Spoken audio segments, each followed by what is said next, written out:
আসসালামু আলাইকুম সবাইকে। অবাধ্য প্রণয় গল্পের 4 নাম্বার পার্ট। তো বেশি কথা না বলে চলুন গল্প শুরু করা যাক। সন্ধ্যার পর মাগরিবের নামাজ পড়ে মেহেরিমা নয়ন জায়নামাজ ছেড়ে চোখের পানি মুছতে মুছতে উঠে দাঁড়ালো। টেবিল থেকে ফোন হাতে একবার কল করতেই রিং হচ্ছে। মুহূর্তে একটু আনন্দ হলো। মূলত একটা কাজেই ফোনটা চালু করেছিল তেজ। তখন ওই মায়ের নম্বর থেকে আসা কল দেখে কপাল গোটালো। ধরবে কি ধরবে না ভেবে রিসিভ করে কানে নিল। তেজ কিছু বলবে তার আগেই ওপাশ থেকে তুফানের মতো বলতে শুরু করলো, দেখ বাবা, তুই সেই বিয়ে বাড়ি থেকে চলে গেলি, কোথায় আছিস না আছিস একটা খোঁজও দিলি না, ফোনটা অফ করে রেখেছিস। ও দুটো বাদরের ফোনও অফ যে, তোর খোঁজ নিব ওদের থেকে। তুই বাড়ি ফিরে আয় বাবা, দয়া করে মায়ের উপর রাগ করে থাকিস না। তুই এভাবে বাড়ি ছেড়ে থাকলে আমার অনেক কষ্ট হয়। একটা মাত্র ছেলে আমার তুই, ফিরে আয় বাবা। তেজ শক্ত কণ্ঠে বলল, আমি যাব না। মেহেরিমা নয়ন বলল, কেন? দেখ, যা হবার তা হয়েছে, এটা তো আমরা পাল্টাতে পারবো না। আর তোর সাথে যার বিয়ে হয়েছে সেই মেয়েটি খুব কথাটা সম্পূর্ণ বলার আগে তেজ তার মতো চেঁচিয়ে বলে উঠলো, মা, তোমরা বিয়ে বিয়ে করে আমার সাথে যা গেম খেলছো, আমি আর তোমাদের কোনো কথা শুনতে রাজি নই। আমি আর ওই বাড়িতে ফিরবো না, রাখছি। কান থেকে ফোন সরাবে প্রতিমধ্যই মেহেরিমা নয়ন জোরে জোরে কাঁদতে শুরু করলো। তারপর বলল, তুই এভাবে আমাকে বলতে পারলি? যা, তোকে আর ফিরতে হবে না। আজ থেকে তুই জানবি তোর মা মরে গেছে, আমার একটা সন্তান আর নেই। তুই তোর মতো থাক। 2টা দিন কিভাবে কাটিয়েছি আমি জানি। আমার আপনজন বলতে কেউ নেই, আমার কথা কেউ শুনে না। তেজ দীর্ঘশ্বাস ছাড়লো। তার মা ঠিক এভাবেই ইমোশনাল ব্ল্যাকমেল করে বিয়েটা দিয়েছিল। তারপর বলল, তোমার নাটক হয়ে গেলে আমি কাজের কথায় আসি। মেহেরিমা নয়ন চুপ করে নাক টানলেন শুধু। অপাশ থেকে তার ছেলে বলল, আমি বাড়িতে আসবো, তবে একটা শর্ত আছে। ছেলে ফিরবে এই খুশিতে যেন দেহে প্রাণ ফিরে এলো। তারপর বলল, বল কি শর্ত? তেজ বলল, ওই মেয়েটা কি তোমাদের সাথে এসেছে? কথার অর্থ বুঝতে না পেরে বলল, কোন মেয়ে আমাদের সাথে আসবে? তেজ চেঁচিয়ে বলল, যেই বুঝাকে আমার ঘাড়ে জোর করে চাপিয়ে দিলে। মেহেরিমা নয়ন স্তব্ধ হয়ে গেলেন। তার ছেলে যে বিয়েটা এইভাবে অস্বীকার করবে, বিয়ের বিরুদ্ধে যাবে, এটা ভাবতে পারেননি তিনি। তারপর বললেন, কি বলছিস তুই? মেয়েটা তোর স্ত্রী হয়, আর তোদের বিয়ে হয়ে গেছে। এখন মেয়েটাকে কি রেখে আসবো? মায়ের কথাই বুঝতে পারলো মেয়েটাকে বাড়ি এনেছে। তেজ বলল, আমি কোনো স্ত্রী মানি না। সে যদি ওই বাড়িতে থাকে আমি ফিরবো না। তোমরা যে জোর করে আমাকে বিয়ে দিয়েছ, আশা করি আমার উপর আর কোনো বিষয় নিয়ে জোর খাটাতে পারবে না। রাজি থাকলে আমাকে জানিও। মেহেরিমা নয়ন বলল, কিন্তু মেয়েটাকে কি করে রেখে আসবো? তুই এমন কঠোর হোস না বাপ, মানুষ খারাপ বলবে। মেয়েটা যদি ফিরে যায় তো আমাদের অসম্মান হবে, তার সাথে মেয়েটার হাজার কটু কথা শুনতে হবে, গ্রামের লোকেরা ছি ছি করবে। মায়ের কথায় তেজ বিরক্ত হলো। যেটাই বলছে সেটাই নাকি পারবেন না। তেজ বলল, তাহলে আমিও বাড়ি ফিরবো না। আবারও সে একই ভঙ্গিতে কেঁদে উঠলেন মেহেরিমা। তেজ যতই কঠোর হোক না কেন, এই মায়ের কান্না দেখে আর কিছু বলতে পারলো না। তেজ বলল, তুমি কান্না থামাও মা, মেয়েটাকে বারণ করবে সে যেন কখনো আমার সামনে না আসে। যদি আসে তো সেই দিনই আমার ওই বাড়িতে শেষ দিন বলে রাখলাম। মেহেরিমা বেগম তাই রাজি হলেন। তারপর বললেন, আগে ঘরের ছেলে ঘরে ফিরুক, পরে না হয় দেখা যাবে। আর তেজ তো বাড়িতেই থাকে না খুব একটা, সেই সময় না হয় রাইসাকে রুম থেকে বাইরে বেরোতে বারণ করবে। মেয়েটাকে ভালো করে বললে ঠিক শুনবে। তেজ বলল, ঠিক আছে, আমি কালকে যাব। বলেই ফোন কেটে দিল তেজ। আর কিছু ভালো লাগছে না। রাত বাজে 11টা। সবাই খাবার খেয়ে নিজ নিজ রুমে চলে গেছে। রাতের আকাশ বড্ড রঙিন লাগে তাদের কাছে, যাদের আপন বলতে কেউ নেই। এই তো কিছু আগে তার শাশুড়ি বলে গেছেন তার ছেলে যখন বাড়িতে থাকবে সে যেন রুম থেকে বের না হয়। যদি খুব অনুনয় বিনয় করে বলে গেছেন, এতে কোনো আদেশ নিষেধ ছিল না, মমতায় ভরা ছিল সেখানে। এক মায়ের অনুর্দেশ্বর প্রতিধ্বনি তার কানে খেলে যাচ্ছে এখনো। রাইসা সুন্দর করে মত দিয়ে আশ্বস্ত করেছে, তার ছেলে যখন বাড়িতে থাকবে সে রুম থেকেই বের হবে না। এই দুদিন তো দেখেছে এক ছেলে ছাড়া মায়ের বেদনা। তিনি এই নিয়ে কিছু বলতেন না রাইসাকে। রাইসার পরিবারের জন্যই এরকম হয়েছে, তবুও তিনি ঠোঁটের জোর খুলেনি। কত নরম স্বরে কথা বলেছে, মা বলে ডাকতে বলেছে, মায়ের মতো জড়িয়ে ধরতে দিয়েছে। এই তো জ্ঞান ফেরার পর জড়িয়ে ধরে কাঁদলেন নিজের মায়ের কথা মনে করে। আবার চুলে সুন্দর মতো তেল লাগিয়ে দিলেন। সুখে থাকার জন্য আর কি চাই, এভাবেই বাকি জীবন কাটিয়ে দিবে। হঠাৎ করে গলা শুকিয়ে গেছে কাঁদতে কাঁদতে। টেবিলের উপর পানির জগ ছিল, কিন্তু পানি শেষ হয়ে গেছে। মন খারাপ করে ওভাবেই শুয়ে পড়তে চাইলো, কিন্তু এত প্রকার তেষ্টা পেয়েছে, বাধ্য হয়ে দরজা খুলে নিচে নামলো বসার। ঘরের লাইট অফ, সিঁড়িতেও অন্ধকার। ভয়ে দোয়া পড়তে পড়তে নিচে নেমে এগিয়ে গেল। অচেনা বাড়ি, সবে 2 দিন কাটলো এই বাড়িতে। চারিদিকে অন্ধকার দেখে আরো ভয় জেগে বসলো। এমনি তার ভূতে ভয় করে। ভয়টা অবশ্য তার ছোট থেকে। সৎমা ভূতে ভয় দেখিয়ে দেখিয়ে কাজ করে নিত। তাকে ভূতে এসে গিলে খাবে এমন ধরনের কথাও বলেছেন। তাই সেই ভয় দিন দিন এমন নিমুরা অর্থাৎ এক প্রকার নির্বাক হয়েছেন। প্রয়োজনের বেশি একটা কথাও বলতে ভয় পায়। স্কুলে থাকতে তাকে নিয়ে কত যে রসিকতা করতে হতো তা সেই জানে। সবাই এক নামে স্কুলে ভিতর ডিম বলে চিনত। এক পা করে সিঁড়ি দিয়ে নেমে যখন রান্নাঘরে প্রবেশ করলো, দেখলো সে ব্যতীত সেখানে আরো একজন আছে। ফ্রিজ খুলে কি যেন খুঁজে চলেছে। রাইসা একবার ভাবলো চোর নাকি, পরে মনে হলো দারোয়ান আছে গেটে, তাহলে চোর আসবে কি করে। বিশাল দেহের পিছনে শুধু দেখতে পেল, হঠাৎ করে ছায়াটি পেছনে ফিরতেই ভয়ে বলে উঠলো, ভূত ভূত ভূত ভূত। কথাটা অবয়বটির কানে যেতেই অবয়বটি থেকেই দ্রুত বেগে এসে রাইসার মুখে ধরে দেয়ালে চেপে ধরলো। ফ্রিজের আলোটুকুই ছিল, যা ফ্রিজ বন্ধ করার সাথে সাথে অন্ধকারময় হয়ে গেল। আর অবয়বটিকে নিজের দিকে ফিরতে দেখেই রাইসা ঘাবড়ে ভূত বলে উঠলো।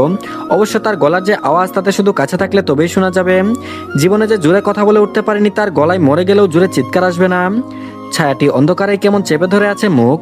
রাইসা ভয়ে বুক ধরাস ধরাস করছে। এই শব্দ যেন বাইরে পর্যন্ত শোনা যাচ্ছে। হাত পা থরথর করে কেঁপেই চলেছে। কাউকে ডাকবে তাও উপায় নেই, মুখ বন্ধ করে দিয়েছে। ভয়ে এমন অবস্থা হয়েছে, এই বুঝি জ্ঞান হারাবে। হঠাৎ টিকাতুলির মুড়ে গানটা বাজতে লাগলো। গানের শব্দে কান চেপে ধরে গরম চোখে তাকালো তেজ। তার মেজাজ তুঙ্গে উঠে গেছে। একে বাড়ি ফেরা নিয়ে ঝামেলা, তার উপর জাহিদ আর ফাহিম ঘরে ফোনে এই গান জুড়ে নাচতেছে। নাচার কারণ হলো দুজনের ফোনই দিয়ে দিয়েছে। আর পাওয়ার সাথে সাথে আগে লঙ্কাবতীর সাথে কথা বলে রাগ মিটিয়েছে। বলেছে অসুস্থ ছিল, নয়তো বোম্বাই মরিচ ইচ্ছেমতো জাহিদের মুখ ফেসিয়াল করে দিত। মেয়েটা আরো জাহিদের জন্য কষ্ট পাচ্ছিল। কোনো ঝামেলা হয়নি বলেই ফোনটা কেটে দিয়ে আনন্দের ঠেলায় শরীরে চর্বি তরতর করে বেড়ে গিয়েছে, যার জন্য নিচে কমানোর চেষ্টা করছে। আর এমন গান তো ছেলেদের জন্যই, তাই ফাহিম আর জাহিদ মিলে লাফিয়ে যাচ্ছে। তখন ওই জমের মতো আবির্ভূত হয় তেজের। ওদের এসব নাটক সহ্য করতে না পেরে আগে গোছ করে বেরিয়ে গেল বাড়ি থেকে।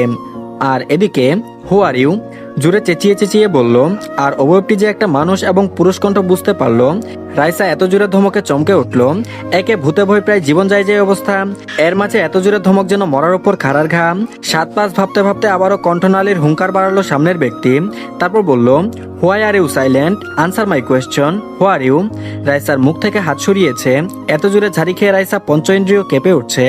তুতলাতে তুতলাতে বলল, রাম। পুরো নামটাও বলতে পারলো না। এই মনে হচ্ছে এখানেই পড়ে যাবে।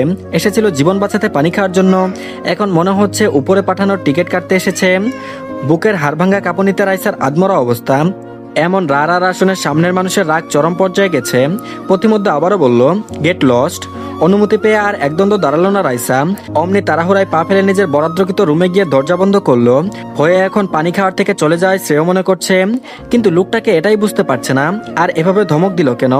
অন্ধকারে লোকটাকে দেখতেও পেল না, চুপচাপ শুয়ে পড়ল। আর এদিকে বাড়ি এসে খাওয়ার জন্য ফ্রিজ খুলেছে। লাইট অন করার মতো ভেজালে নিজেকে জড়ালো না, যেহেতু নিজেরই বাড়ি। অন্ধকারে খুব একটা ব্যাগ পেতে হলো না। কিন্তু ফ্রিজে কিছু না পেয়ে বিরক্তিতে ফ্রিজ বন্ধ করে পিছনে ঘুরতে মেয়েলি কণ্ঠে ফিসফিসিয়ে ভূত শব্দ শুনতে পাই। জুড়ে চিৎকার করবে ভেবে দ্রুত গিয়ে মুখ চেপে ধরে নাম জিজ্ঞেস করলে নিজের নামও বলতে পারে না। চোখ জলজল করে উঠছে। অন্ধকারে যেন চোখ দেখে তার অস্তিত্ব ঠাউর করতে পারা যাবে।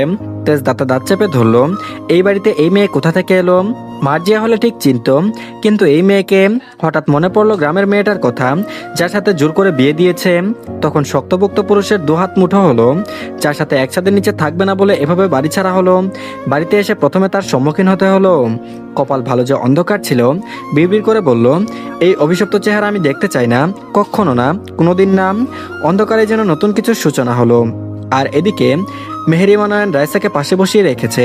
স্বাভাবিকভাবেই বলল, তুমি পড়ালেখা কত দূর করেছ?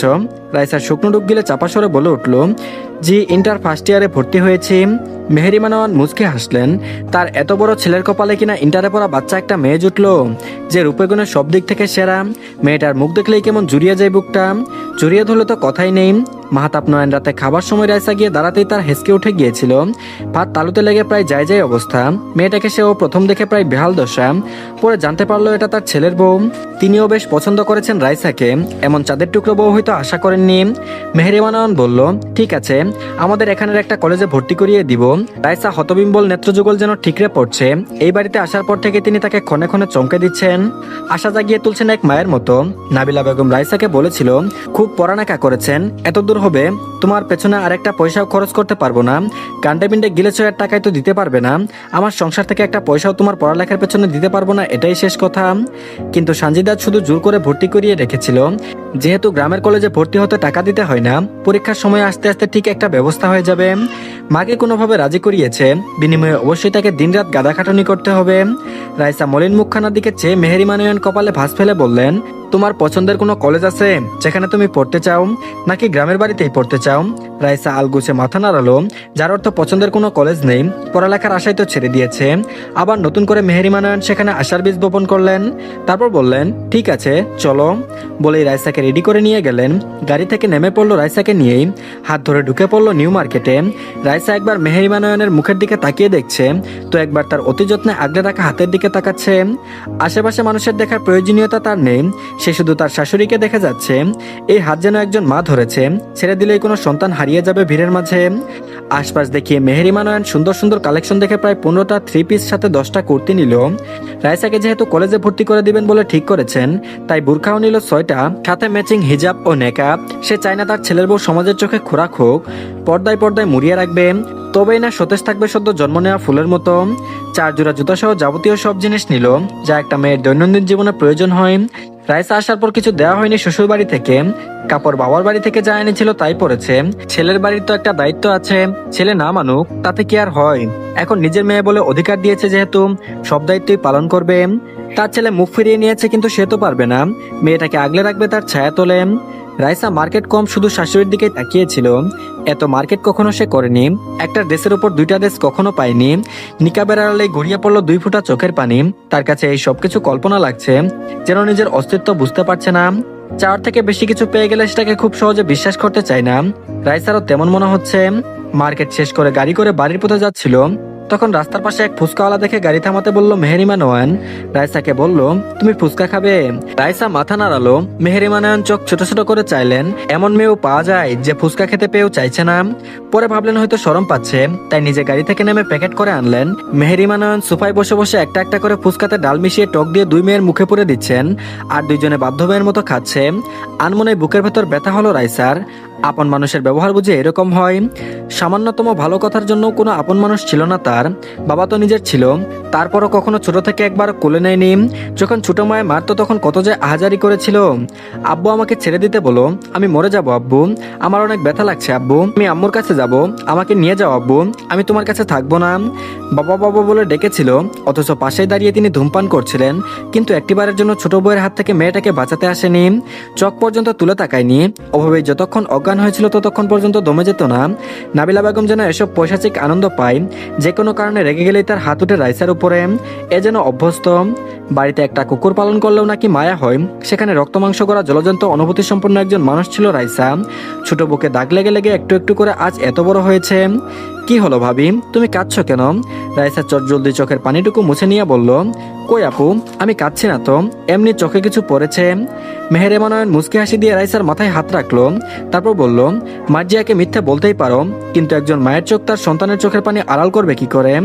রাইসা বুঝলো ধরা পড়ে গেছে, মায়েরা বুঝি এমনই হয়, সন্তানের বলার আগেই তার মন পড়ে ফেলতে পারে।